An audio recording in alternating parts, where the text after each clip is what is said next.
రతనాల మేడలోన నిన్నొక రాణిగా చూడాలని, నీ అడుగులు కందకుండా నారి చేతులుంచాలని ఎంతగా అనుకున్నాను.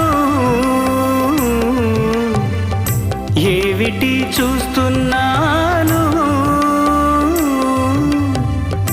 ఎంతగా అనుకున్నాను, ఏమిటి చూస్తున్నాను. పన్నీటి బతుకులోన కన్నీటి మంటలేనరా నీ రణమ్మ. ఆనాటి నవ్వులు ఏవమ్మా, నీ వేడుక చూడాలని, నీ ముంగిట ఆడాలని ఎన్నెన్ని ఆశలతో ఎగిరెగిరి వచ్చానమ్మా.